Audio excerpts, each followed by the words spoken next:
Nitric acid as oxidising agent के तौर पे बात करते हैं जी। हमारे पास एज ऑक्सीडाइजिंग एजेंट वो किस तरह से रिएक्ट करता है, ठीक है।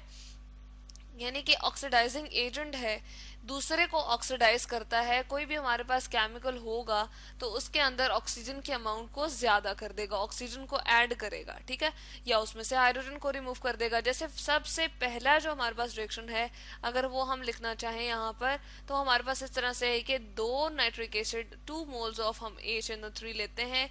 मोल्स हमारे पास क्या है जी, 2 जो मैंने लिखा है मैथमेटिकल इंटीजर जो लिखा है, ये हमारे पास क्या है, ये हमारे पास केमिकल्स को मेजर करने का बहुत ही स्मॉलेस्ट जो है वो यूनिट है। यहाँ पर हम लिखते चलते हैं जी, एक्वस फॉर्म में हमने लेना है।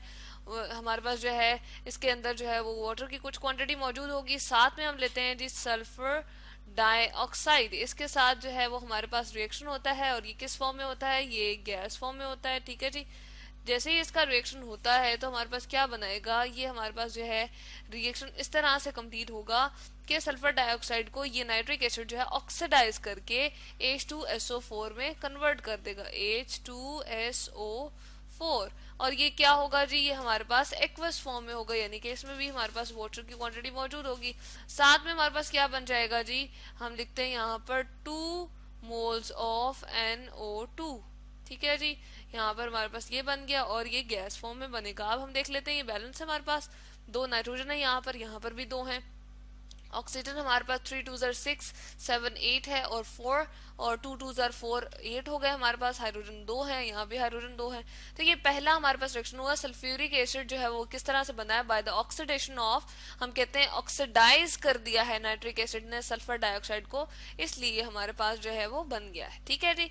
नंबर 2 रिएक्शन अगर हम बात करें जिसमें ऑक्सीडाइजिंग एजेंट के तौर पर ये यूज हुआ है, तो रिएक्शन विद हाइड्रोजन सल्फाइड है इसका, 2HNO3 ही हम लेते हैं, ठीक है।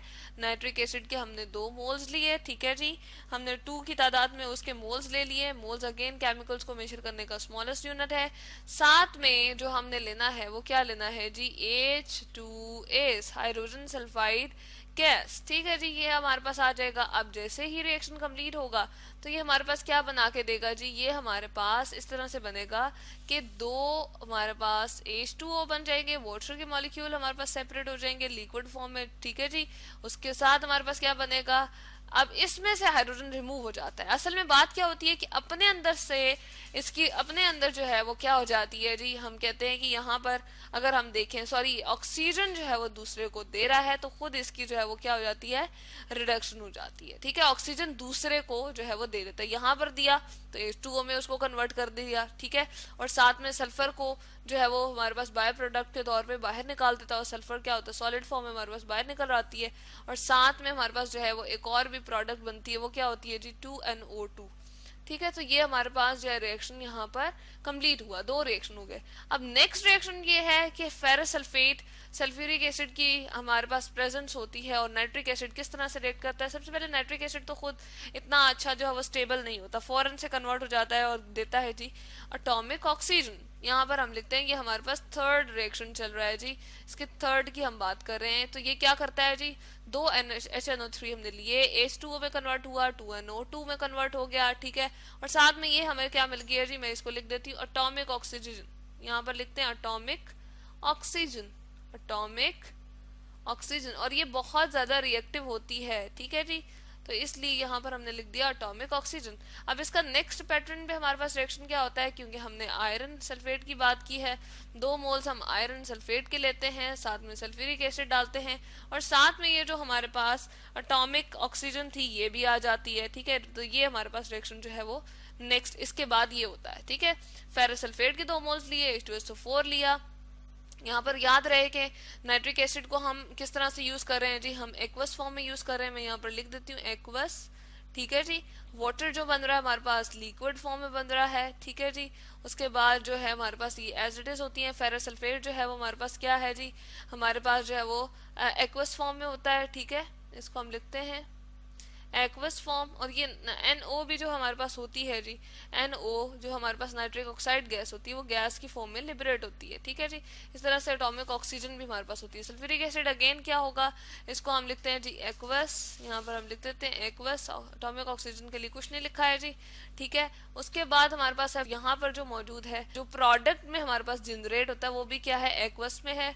अब ये क्या है, हमारे पास फेरस सल्फेट, सल्फ्यूरिक एसिड और एटॉमिक ऑक्सीजन का रिएक्शन आपस में नाइट्रिक एसिड जो था, क्योंकि उसने एटॉमिक ऑक्सीजन दी थी तो वो एटॉमिक ऑक्सीजन के साथ कंबाइन करके हमारे पास जो है प्रोडक्ट में क्या बनाता है, ये चीजें बना देता है।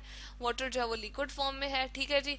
तो हमारे पास जो है अब देखें कि क्या करना पड़ेगा, हमारे पास जो है इसको 3 से मल्टीप्लाई करना पड़ेगा, यानी कि ये जो हमारे पास सेकेंड वाली इक्वेशन है इसको होल हम जो है मल्टीप्लाई करते हैं 3 से, ठीक है जी।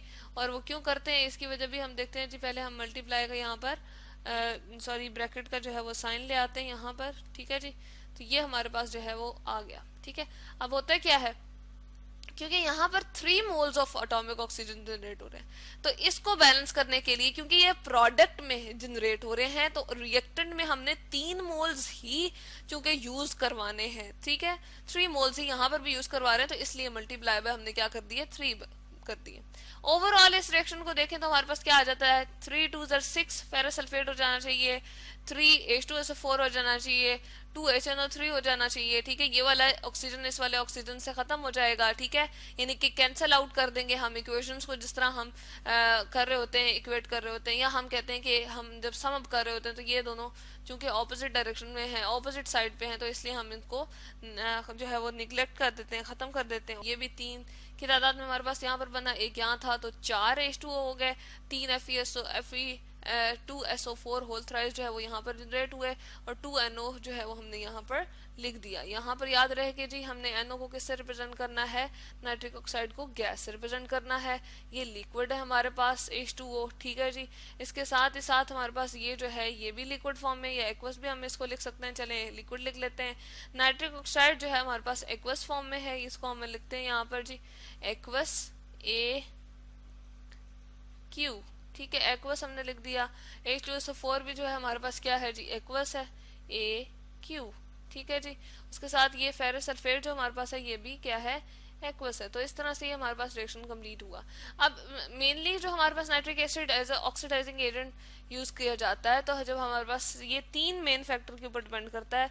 एक तो ये है कि टेम्परेचर के ऊपर डिपेंड करता है, टेम्परेचर ज्यादा करेंगे तो हमारे पास जो है वो जल्दी ऑक्सीडेशन हो जाएगी, ऑक्सीडाइजिंग एजेंट के तौर पे ये अच्छा एक्ट करेगा। और दूसरी बात ये है कॉन्सेंट्रेशन हमने कितनी इसकी यूज की हुई है, अगर कॉन्सेंट्रेशन ज्यादा यूज करेंगे तब भी हमारे पास जो है ऑक्सीडेशन अच्छी हो जाएगी। लास्ट वन जो है हमारे पास नेचर ऑफ रिड्यूसिंग एजेंट, यानी कि जो इसके साथ रिड्यूस हो रहे हैं, जो इसके साथ रिएक्ट कर रहे हैं, वो किस तरह के हैं। जैसे हमने यहाँ पर भी देखा मुख्तलिफ किस्म के हमने यूज किए थे, तो इससे क्या हुआ, हमारे पास NO2 यहाँ पर बना, NO2 बना, यहाँ पर NO बन गया। तो इस नेचर ऑफ रिड्यूसिंग एजेंट की वजह से हमारे पास नंबर ऑफ प्रोडक्ट जो है वो क्या हो सकती हैं जी, बन सकती हैं। तो ये नंबर ऑफ प्रोडक्ट्स हमारे पास बन रही हैं ड्यू टू नेचर ऑफ, ठीक है जी। ये सारी हम कहते हैं कि नेचर ऑफ हमारे पास रिड्यूसिंग एजेंट जो है वो डिफरेंट होता जाता है, तो हमारे पास प्रोडक्ट भी जो है वो क्या होती जाती हैं, डिफरेंट किस्म की बनती हैं। ये सारी नेचर की वजह से कि उसके रिड्यूसिंग एजेंट का जो उसके साथ रिएक्ट यानी कि कर रहा है उसकी अपनी नेचर क्या है, H2S और SO2 की। तो ये 3 फैक्टर्स हैं जिसके ऊपर हम यहाँ पर लिख देते हैं फैक्टर्स, ठीक है, फैक्टर्स हैं जिसके ऊपर जो है हमारे पास ऑक्सीडाइजिंग एजेंट के तौर पे ये जो एक्ट कर रहा होता है नाइट्रिक एसिड वो डिपेंड करता है। तो पहला रिएक्शन में हमने सल्फर डाइऑक्साइड की ऑक्सीडेशन देखी, इसमें H2S की ऑक्सीडेशन देखी, H2O में कन्वर्ट हुआ और सल्फर में कन्वर्ट हुआ। थर्ड में हम देख रहे हैं कि ये फौरन से ऑक्सीड हमारे पास डिकम्पोज होता है, एटॉमिक ऑक्सीजन देता है जो कि बहुत ज्यादा रिएक्टिव होती है। यहाँ पर हम लिखते हैं जी वेरी रिएक्टिव, बहुत ज्यादा ये रिएक्ट करती है।